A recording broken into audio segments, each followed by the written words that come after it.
Friends, online classes में आप सभी का हार्दिक स्वागत है। बेटे, समर वैकेशंस के से पहले हमने चैप्टर नंबर वसंत में पार्ट 6 कंप्लीट कर चुके थे। आज हम पार्ट नंबर 7 कर रहे हैं, जिसका नाम है क्या निराश हुआ जाए। क्या नाम है? पार्ट नंबर 7, क्या निराश हुआ जाए। इसके जो लेखक हैं, कवि नहीं बोलेंगे, कवि हम बोलते हैं कविता में, जिसके लेखक हैं हजारी प्रसाद द्विवेदी। कौन है जिसके लेखक? हजारी प्रसाद द्विवेदी। यहाँ पर लिखेंगे लेखक, कवि लिखते हैं कविता में, और जो हमारा संस्मरण होता है, रेखा चित्र होते हैं, उपन्यास होते हैं, उनमें हम क्या लिखते हैं? लेखक। लेखक इसके कौन है? लेखक हजारी प्रसाद द्विवेदी। द्विवेदी, द के पैर में व है यहाँ पर, जैसे द यहाँ पर आधा है और व यहाँ पर पूरा है, तो क्या आ जाएगा? हजारी प्रसाद द्विवेदी। हजारी प्रसाद द्विवेदी। समझ में आया? ये इसके लेखक है। इसमें हजारी प्रसाद द्विवेदी जी क्या कहते हैं?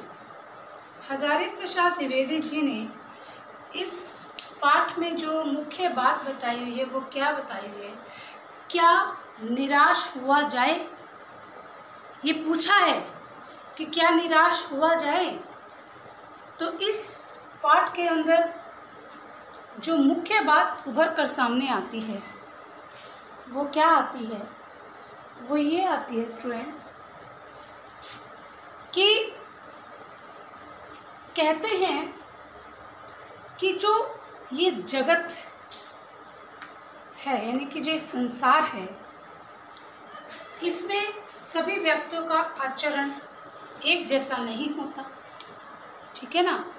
इसमें कहते हैं, कवि ने बोला हुआ है, लेखक ने कहा है, उनका ये मानना है कि जो समस्त नागरिक हैं, उनके विचार व व्यवहार में एक रूपता नहीं होती। उनके व्यवहार और उनके विचारों के स्तर का इसमें वर्णन किया है, उसके बारे में बताया है।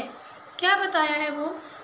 देखिए, इसमें कवि कहते हैं, लेखक कहते हैं कि जो सच्चाई है, ईमानदारी है, वे मानवता वाले जो सकारात्मक गुण जिन व्यक्तियों के अंदर होते हैं, यानी कि जो व्यक्ति सच बोलते हैं और सच बोलते हैं और जिनके अंदर कोई भी किसी प्रकार का कोई द्वेष नहीं होता, ईमानदार होते हैं और जिनकी सोच अच्छी होती है, वो व्यक्ति आज भी इस समाज के अंदर मौजूद हैं। इतना सभी को क्लियर है? तो फिर कहते हैं कि वो लेखक ये कहना चाहता है कि जब मनुष्य के अंदर आज के समय में भी सच्चाई और ईमानदारी, अच्छी सोच अगर जीवित है, तो फिर निराश होने की क्या आवश्यकता है। समझ रहे हैं? तो इस पाठ का कहने का ये मतलब है, इसमें लेखक ये बताना चाहते हैं कि जब हमारे समाज के व्यक्तियों के अंदर सच्चाई, ईमानदारी, अच्छी सोच और अच्छे गुण अभी भी मौजूद हैं, तो हम क्यों निराश हुए, तो हम क्यों घबराएं, क्यों हम निराश हो जाएं। इस पाठ का ये मतलब है। ठीक है बेटे? साथ साथ आप अपनी नोटबुक रखिए, उसमें मैं आपको वर्ड्स अंडरलाइन कराऊंगी, या तो आप उनको लिख लीजिए या बुक में अंडरलाइन करके साइड में आप उनके अर्थ भी लिख लीजिए, साथ साथ बताते रहेंगे। अब इस चैप्टर को सबसे पहले आप आपको भी, जैसे मैं आज इसकी ब्रीफ में यानी कि समरी बता रही हूँ, इसका इस चैप्टर को एक छोटे से तरीके में सार के रूप में मैं आपको बता रही हूँ। आपको क्या करना है, इस चैप्टर को केयरफुल होकर पढ़ना है और उसमें से 1 मार्क्स के 10 क्वेश्चन निकालने हैं। आप खुद निकालेंगे, जहाँ पर कोई प्रॉब्लम आती है मुझसे आप पूछेंगे। तो जब आप चैप्टर को केयरफुल होकर पढ़ेंगे, अटेंटिव होकर पढ़ेंगे इंटरेस्टिंग वे से, तो अपने आप उसको एक क्लियरिटी आ जाएगी। मैं आपको यही बताने जा रही हूँ, आज मैं उसका सार बताऊंगी आपको कि इस चैप्टर के अंदर क्या बताया हुआ है। ठीक है स्टूडेंट्स, तो लेखक ने कहते हैं कि मेरा मन कभी कभी बैठ जाता है। क्यों बैठ जाता है? कहते हैं कि मेरा मन कभी कभी बैठ जाता है कि समाचार पत्रों में प्रतिदिन क्या आते हैं, चोरी, डकैती, तस्करी, लूटपाट, ये सभी आते हैं, ये सभी समाचारों में सभी खबर छपती है। तो इन सभी की चोरी की घटनाओं को, डकैती की घटनाओं को और तस्करी या भ्रष्टाचार जैसे आरोप प्रत्यारोप को देखकर ऐसा लगता है कि ऐसा वातावरण सा बन जाता है कि आजकल समाज के अंदर कुछ बचा ही नहीं है, सिर्फ यही फैला हुआ है, यानी कि चारों तरफ इस प्रकार की ही हिंसा फैली हुई है। ठीक है बेटे, फिर कहते हैं कि ऐसा किन में पाया जाता है कि देश में, तो ऐसे माहौल को देखकर ये लगता है कि जैसे आजकल कोई ईमानदारी बची ही नहीं है। और फिर कहते हैं कि ये इस प्रकार की जो घटनाएं, चोरी, डकैती, लूटपाट, भ्रष्टाचार, हिंसा से संबंधित जो समाज के अंदर समाचार पत्रों में जो घटनाएं प्रतिदिन छपती हैं, उनसे ऐसा वातावरण बन गया कि ये लगता है कि आजकल तो सभी व्यक्ति एक जैसे हो गए, परंतु वास्तव में ऐसा नहीं है।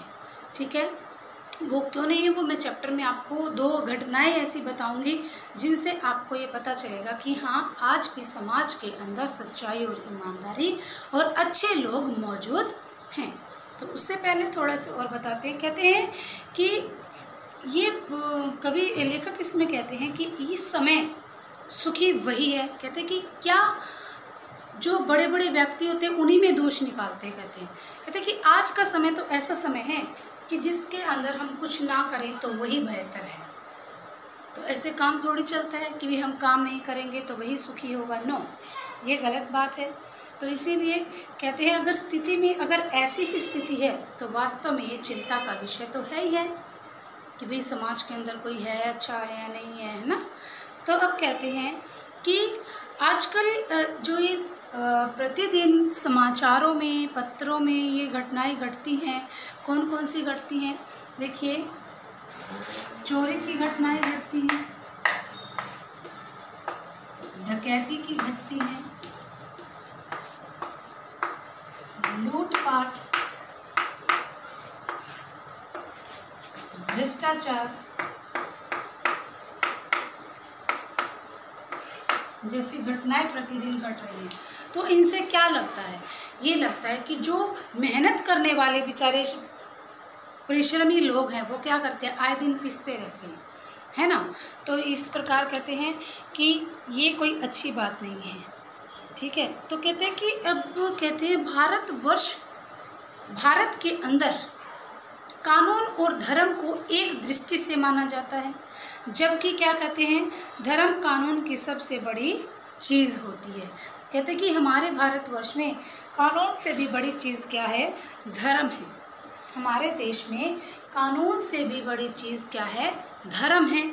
लोगों के अंदर आज भी सेवा, सच्चाई, ईमानदारी और अच्छे गुण अभी भी मौजूद हैं। वो कैसे हैं?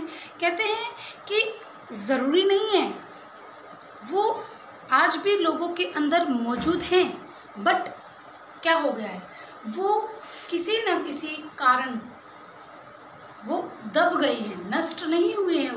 वो क्या हो गए हैं, दब गए हैं, वो हमारे नष्ट नहीं हुए हैं। तो इसी प्रकार से कहते हैं कि जो व्यक्ति चोरी करते हैं, झूठ बोलते हैं और महिलाओं का सम्मान नहीं करते, वो उन व्यक्तियों को हीन दशा से देखा ही जाता है, ठीक है ना। लेकिन कहते हैं कि आज भी हमारे समाज के अंदर ऐसे लोग मौजूद हैं जो महिलाओं का सम्मान करते हैं, सच बोलते हैं, एक दूसरे के प्रति प्रेम की भावना रखते हैं, प्यार की भावना रखते हैं। तो ऐसी आपको मैं घटना बताती हूँ, ठीक है। उसके अंदर मैं बता रही हूँ आपको, क्या देखिए, कहते हैं कि अच्छाई और बुराई मनुष्य में मौजूद होती है, पर क्या है, अगर उसके दोषों को, अगर हम बात करें दोषों की, तो उसके दोष क्या हो जाएंगे। अगर उसके दोष है और हम उसकी कमियों को देखें, उसके गुणों को दबा दें और उसकी कमियों को देखें और उसका रस ले, मीन्स उसमें आनंद ले। रस का मतलब क्या होता है, आनंद। यहाँ पर शब्दार्थ में लिख लीजिए आप, शब्द अर्थ, यानी कि अगर हम दोष में उनका क्या लें, रस होता है आनंद।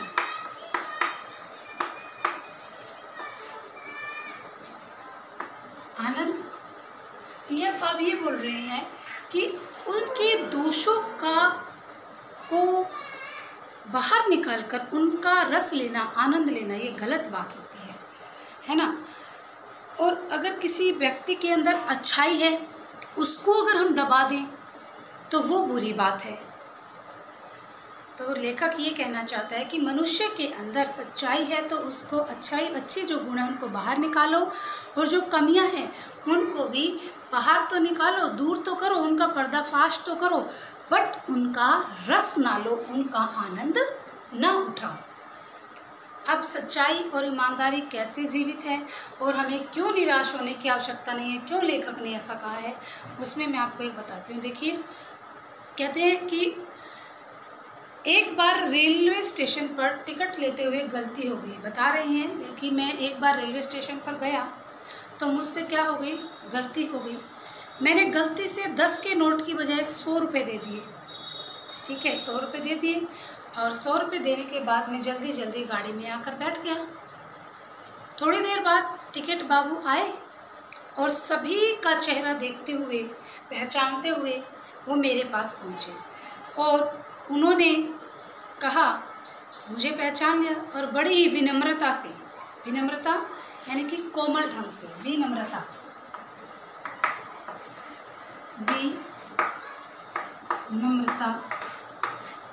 कोमलता,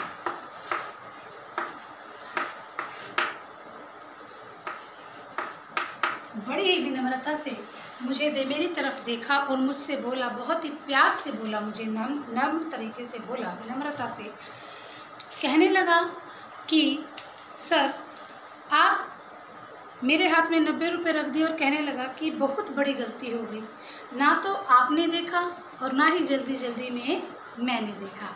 आपने 10 के नोट के बजाय क्या कर दिया, 100 का नोट मुझे दे गए और आप अपनी जगह पर आकर बैठ गए, तो ये अपने 90 रुपये लीजिए। तो 90 रुपये को वापस देकर और उन्होंने देखा कि उस व्यक्ति के जो टिकट बाबू था, उसके चेहरे पर एक बहुत ही सुकून था, बहुत ही एक संतोष की गरिमा थी, बहुत ही संतोष छाया हुआ था, यानी कि उसको एक सेटिस्फैक्शन था कि हाँ, मैंने क्या किया है, उसने अगर 100 का नोट गलती से दिया है तो मैंने उसके रुपये को वापस लौटा दिया है। तो फिर कहते हैं, वो लेखक कहते हैं कि मैं बहुत चकित रह गया। क्या रह गया, मैं बहुत चकित रह गया। क्यों चकित रह गया, चकित मीन्स हैरान, यानी कि मैं बहुत चकित रह गया, हैरान रह गया, चकित, हैरान, मैं चकित रह गया कि आज के समय में भी मनुष्य के अंदर ईमानदारी है। तो मैं कैसे कहूँ कि सच्चाई और ईमानदारी लुप्त हो गई है, लुप्त मीन्स गुम हो गई है। तो मैं कैसे कह दूँ कि सच्चाई और ईमानदारी लुप्त हो गई है। लुप्त मैंने होता है गुम हो जाना, यानी कि इस घटना से क्या पता चलता है कि अगर उस व्यक्ति ने 100 के नोट की जगह, मैंने 10 के नोट की जगह 100 का नोट दे दिया था और उसने मेरे पैसे बाकी 10 रुपये काट कर मुझे 90 रुपये लौटा दिए हैं, तो मैं कैसे कहूँ कि सच्चाई और ईमानदारी आज लुप्त हो गई है, मीन्स गुम हो गई है, तो वो आज भी जीवित है। तो स्टूडेंट्स फिर एक छोटा सा किस्सा और बताती हूँ। फिर कवि लेखक कहते हैं कि मेरे जीवन में एक दूसरी और घटना घटी। क्या घटी कि एक बार मैं बस में जा रहा था, यात्रा कर रहा था। मेरे साथी और मेरी पत्नी और 3 बच्चे भी साथ में थे। बस में कुछ खराबी थी, वो रुक रुक कर चल रही थी।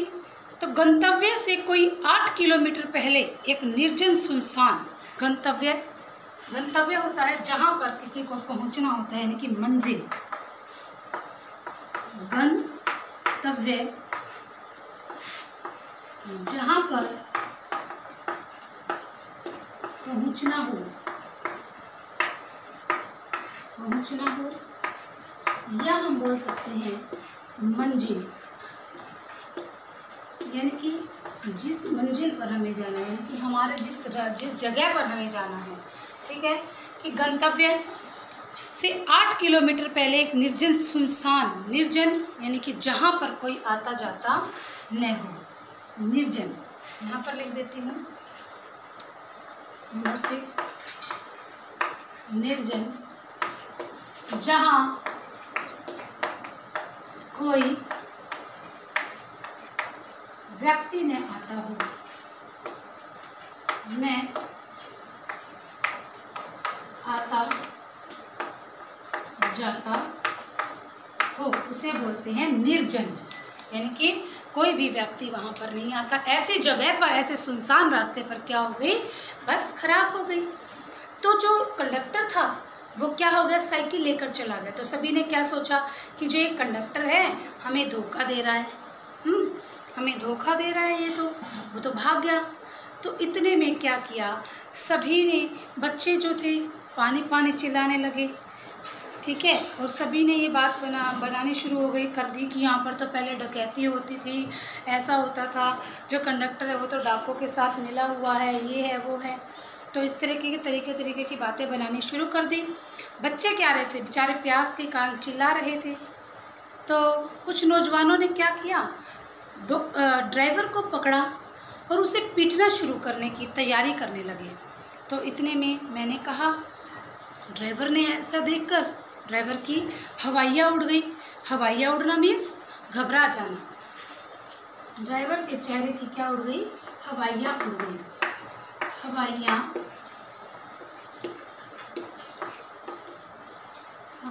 उड़ना,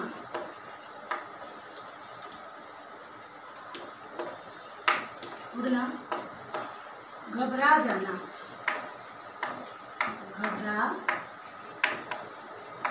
जाना, ठीक है। तो क्या हो गया, ड्राइवर था वो बेचारा घबरा गया। मैंने देखा और मैंने बोला, लोगों को समझाया कि भाई ऐसा ना करो। तो लोग मेरे कहना तो नहीं माना मेरा, बट ये कि मेरे कहने सुनने से वो रुक गई। फिर मैं भी बहुत भयभीत था कि ड्राइवर को लोग पीटेंगे, करेंगे। भयभीत मीन्स डरना, भयभीत होता है डरना।